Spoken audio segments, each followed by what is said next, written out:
Okay? Ayan, sa mga bagong dating po, good morning po sa inyong lahat. Since kayo po lahat ay kilala na po ako at kahapon, sabi nyo nga, gusto nyo i-continue sa yung topic po kahapon. Sino ba ang nandito kahapon? O 1, 2, 3, 4, 5, 6, 7, 8, 9, 10. Okay, out of 25, 10. So, ibig sabihin, yung 15 dito, hindi ko na-lecturean kahapon. Okay? Ang topic po kasi namin kahapon regarding on joints problem. Okay? Kumbaga, sa madaling salita, ang topic namin kahapon ay part of arthritis. Ito yung tinatawag nating RA, RF, at saka GIA problem. I think napakinggan nyo naman na, diba? Familiar na kayo sa sakit na arthritis. Opo. Kung bakit nagkakaroon ng sakit na arthritis ang isang tao. Okay, i-summarize natin para mas mabilis. Para mas maintindihan ninyo, pagpapasok tayo sa tatlong sakit na ito. Okay? Pag may arthritis ang tao, kulang siya sa amino acid sa part ng mga joints po natin. Okay? Ibig sabihin ng amino acid, ito yung mga fluid, pampadula sa part ng mga joints natin, kaya mo siya nababalukok. Ngayon, kaya sumasakit ang joints mo at nagkakaroon ka ng sakit na arthritis, mataas po yung uric acid po natin. Pag mataas si uric, nagkakaroon ka ng sakit na arthritis. Okay? Kasi ganito po yan. Si amino acid ang nagpo-produce po, sino? amino acid. Ang Yan na eh. Sabi mo, continuous ko na lang. Papasok na tayo doon. Si amino acid ang nagpo-produce ay? Okay, fluid liquid. Sino ang gumagawa ng fluid? Yung liver. Yes. Papasok na tayo doon. Ang gumagawa ng amino acid, yung liver po natin. Okay? Ang liver, ito yung nagpo-produce ng amino acid or fluid. Okay? Pero ang liver, hindi lang siya nagpo-produce ng amino acid. Nagpa-blood chem ang lahat. Yes. Nagpa-blood chem? Oo. Sinong hindi pa? Okay, 4 lang kayo. Buti naman. Pag nagpa-blood chem kayo, ano yung pinapacheck ninyo? Dugo. Dugo. Yan, nakapagod ko eh. Dugo mo din ulo ko. Ha? Dugo. Oo. Diba, pag nagpapa-blood chem kayo, 6 lang? More than. Oo, yung iba more than, yung iba exact 6 lang. Isa na doon, si FBS, si cholesterol, sino pa ba? Ha? Yes. Si creatinine, sino pa? SGPT. Oo. Si triglyceride, si HDL, si LDL, that's part of cholesterol. Okay? Pero, pinapacheck nyo ba si SGPT? Minsan. Minsan lang? Oo, minsan lang yung nilalagay. Oo. Kasi yung iba, kung ano yung mataas sa kanila, yun lang yung pinapacheck. Tama? Number 1, na common, na pinapacheck natin, yung sugar. Yeah. Yun lang. Yung iba, pati yung BP, yun lang din. Kasi yun lang naman yung mataas eh. Ang FBS ay para kay Sugar. sugar. Okay? So, dito mo malalaman kung ang Hindi. Is cholesterol is for? Yes, is for The heart. heart. Okay? Si creatinine. Kidney. Ano ba talaga? Kidney. Creatinine is for Kidney. okay? SGPT is for Liver. liver. Okay? So, kailangan nyo din i-monitor si SGPT. Bakit? Kapag mataas ang uric, tataas din si SGPT. Okay? Tandaan nyo yan ha. Pag masakit ang tuhod mo, ang importanteng ma-check mo si uric at si SGPT. Kasi si SGPT o yung liver natin, hindi lang naman siya amino acid ang nagpo-produce. Ang pinoproduce din ni liver lahat ng vitamin. Katulad ng vitamin D, vitamin B12, vitamin A, vitamin C, and vitamin K. Ano ang K? Potassium. Potassium. Okay? Diba, kapag masakit ang tuhod, pag wala kang uric, mababa ang Potassium. potassium mo. Pag masakit ang tuhod mo, okay si potassium, okay si uric, pero mababa ang Vitamin D. vitamin D and vitamin B12. Okay? Oo? Oo na. I-check nyo yan. Kasi ito sinasabi ko, kaya ko gustong i-topic sa inyo to be clarified sa lahat ng taong sumasakit ang tuhod na kailangan mo ding magpa-check up. Kailangan mo din. Number 1 na gagawin mo dyan, magpa-x-ray ka. Or magpa-blood chem ka. Katulad ng sinabi ko kanina. Ang potassium, chine-check din yan. Chine-check din yan ha. Ngayon, isa rin sa liver na importante na organ sa katawan dahil siya po yung stock room ng meron sa internal organs po natin. Pag sinabi natin stock room, di ba sa bahay ninyo merong stock room? Tama ha? Meron kayong stock room? Meron. Yung mga lalagyan ng mga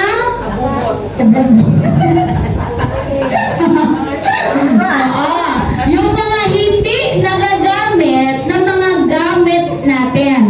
Grabe naman kayo sa abubot. Oo naman. Ano naman yung abubot naman? Okay? So si liver, siya po yung stock room ng katawan po natin. Di ba po nagdudumi po kayo? Ilang beses kayong dumudumi sa isang araw? Isa lang. Sino hindi dumudumi? Wala. Wala na. Wala na? Sino ang isang beses dumudumi?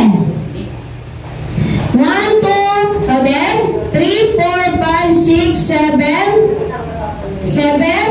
7 ang hindi normal ang pagdudumi. Hindi normal ang isang dumi. Normal lang ang once a day. Sure ka, nanay? Sure ka, ha? Okay, ganito yan.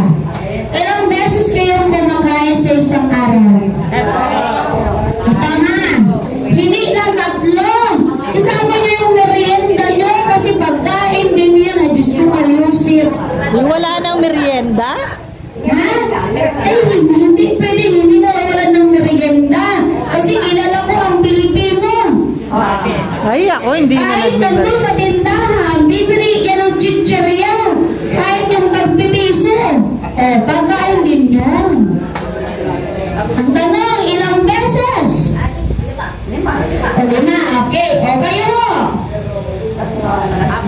Ilang beses?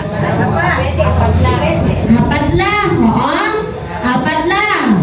Pero ang normal ng pagkain ng mga tao ngayon, hindi lang 3, hindi lang 4, kundi 6 na beses sa isang Tara ka naman. isang linggo. Isang beses kumain.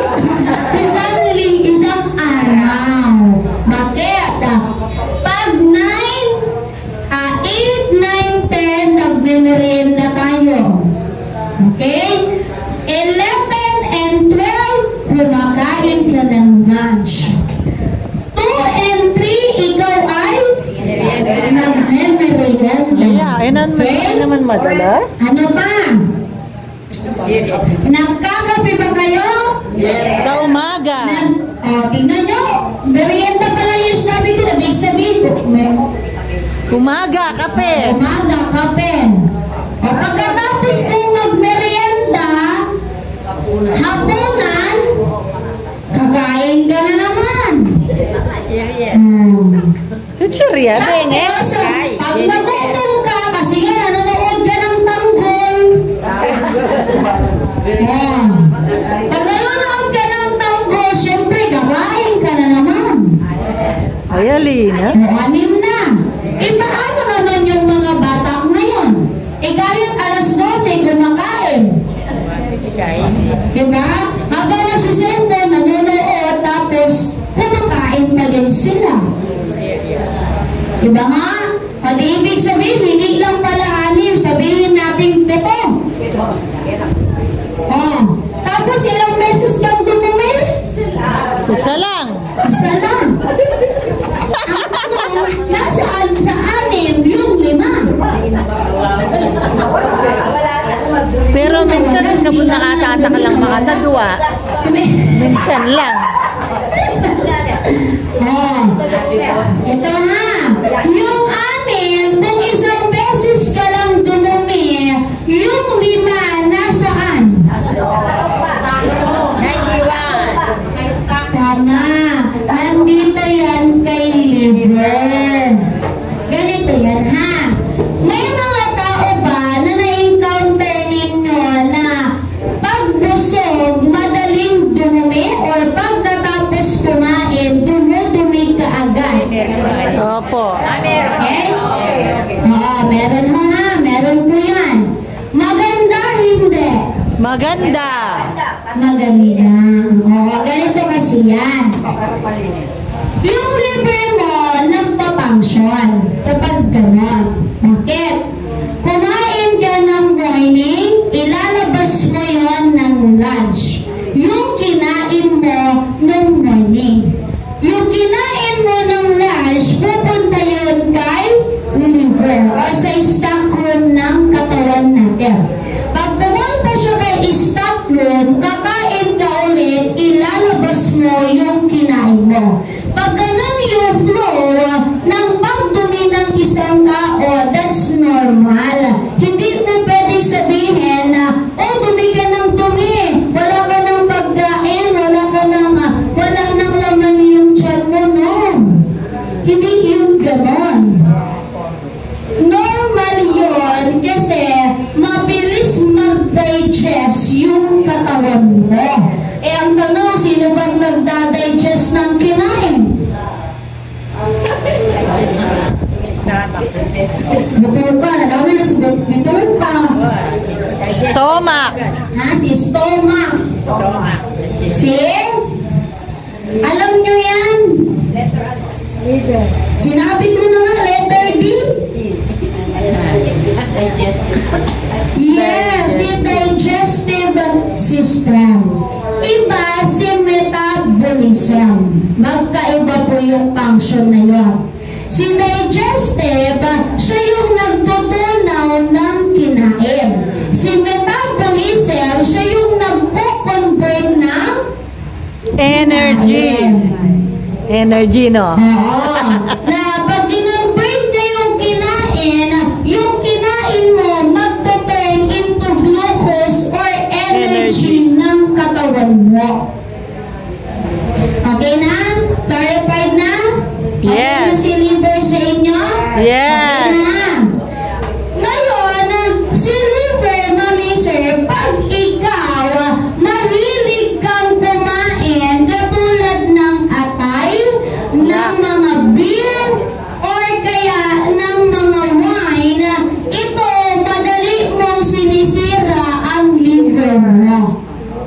Hmm. Eh, paano naman, ma'am, kapag yung mga mabubuto? Paano yung alak? Ha? Pati alak. Ito nga po, yung beer tsaka yung wine, or kaya yung mga ladies drink, hindi yun pwede. Kapag may uric ka, Hmm. kasi mataas yun sa urine. Mamang tapa mo liver spread. Diba? Alam ninyo, ang mas magandang inumin kung beer or wine, mag-hard drink ka na lang. Alak. Pero huwag din yung sobra. Mga mamaya, sinabi ko na hard drink kami. Bumili ka na ng punta. Oo, pandador. Huwag mo, hindi yung ganon. Gin na lang. Hard, datang gin, datang alak. Alak. Pwede kang uminom, pero Konti lang. yes, kunti lang. Basta hard. Isang kupita lang. Uminom kayo ng grapes wine. Yes, minsan. Minsan. Anong lasa? Masarap. Matamis.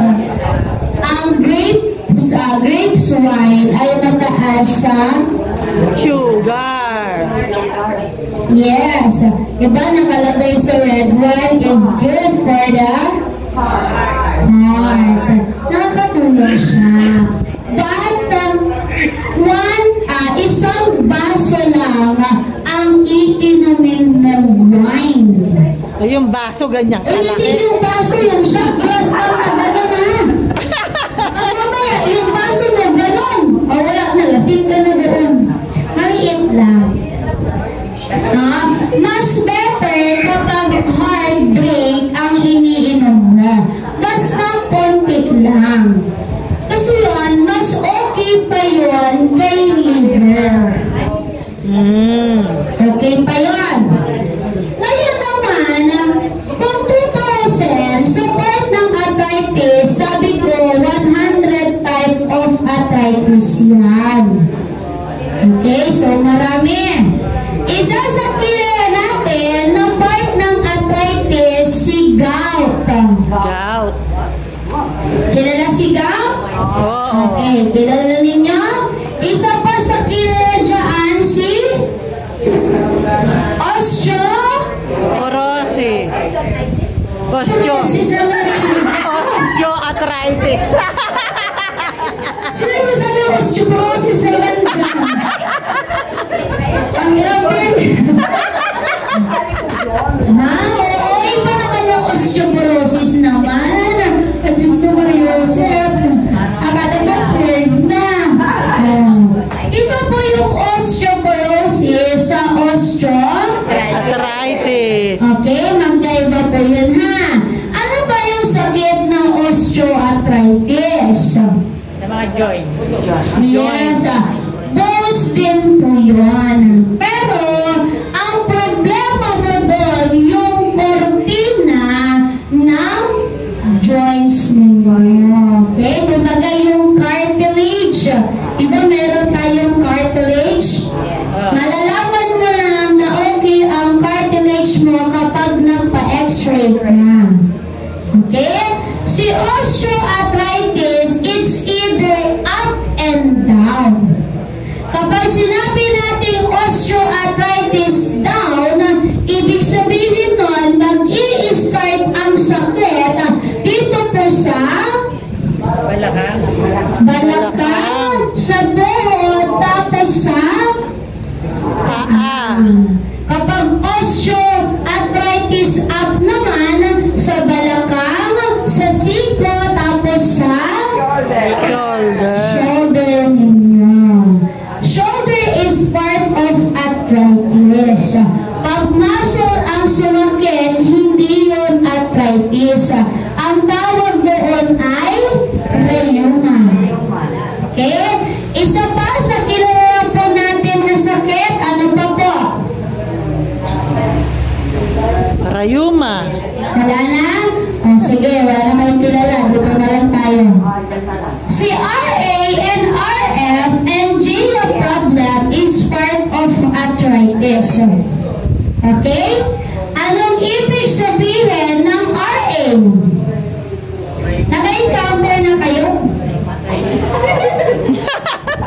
Arthritis.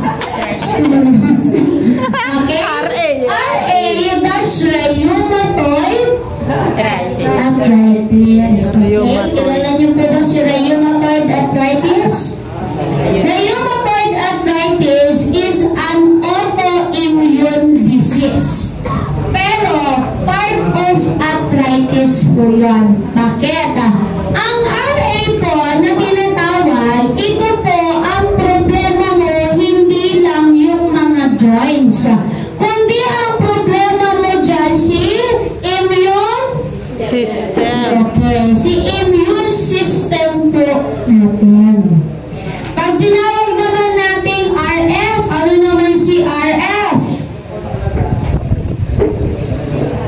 Sabi, sirit. Wala, sirit ulit. Okay? Si RF naman, that's rheumatoid factor. Ano ka na? Rheumatoid factor. Factor? Yes, factor. Factor. Sige, aming factor. Factor. Spelling. Pero gusto mo rin si factor na ganyan, factor. Oh, factor pala. Factor. Factor. Akala ko naman na. Okay? So, si rheumatoid factor naman, hindi siya autoimmune disease. Kumbaga, ito para siyang gout na kung saan lumalaki yung mga joints mo pero ang binti mo ay lumiliit. Na-encounter nyo na yun? Wala pa kayong na-encounter na mayroong RF? Wala pa. Kasi iilan pa lang ang nagkakaroon ng rheumatoid factor. Oh, pero pag tumataas yung sugar mo, lumiliit yung binti. Kapag Tumataas yung sugar. tumataas yung sugar mo, lumiliit ang Binti. binti mo, hindi mo. Oo, ganun yung sa akin. Baliktad po kayo. Kapag tumataas ang sugar mo, nagmamanas yung paa mo. Lumalaki. Ako hindi, lumiliit. Kapag tumataas ng tumataas. Pumaya. Baka naman nagda-diet ka, madam. Or binabawasan mo yung mga carbs na kinakain mo. That's why ang binti mo lumiliit. Oo. Oo, konting kanin.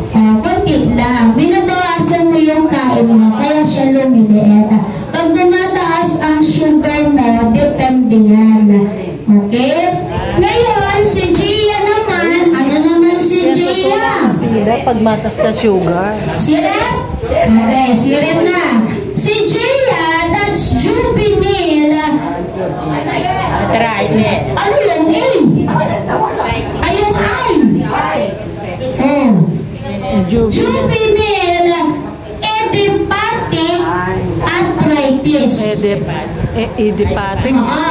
Ito naman, problema naman to sa joints na naapektuhan yung retina ng Mata. mata. Kaya yung mata mo nanlalabo. Mantay Maria, Pero kaya ang ang etnar. problema mo, Joint. joints. Karaniwan na mayroon pong Gia ay nagkakaroon 16 years old pababa. Okay? Pababa siya ha. Pero wala na naman tayong time. Ang gulo yung kasi hindi na ako natatapos sa topic na ito. Oo nga, bitin ng bitin. Hindi mo na naman bukas. Oo. Isang hirap mo na naman bukas. Oo. Okay, yun po. So, tapos na po yung therapy po ninyo. So, inom po muna kayo ng mga dala nyo, mga tubig at babalik Pwedeng po ba? magtanong, yung kasing kapatid ko, mahigit na 43, parang magpi-50 na. lumabo yung mata niya, yung hindi ka na niya kilala, parang bulag na. Parang bulag na. Pero nagpa-blood chem na ba siya? Ano bang mataas? Kala nila sa BP yun, nakala nila gano'n. Iba yun, ma'am. Yun naman, yan. Thank you. Yung ganong cases naman, pag tumataas yung BP, tapos naglalabo yung mata, that's normal. Part yun kasi ng blood pressure. That's blood pressure type stage 3. Ang blood pressure po, hindi lang high blood ka lang, by stage po yan. Okay, yan po kayo. Makantaya pala, ne?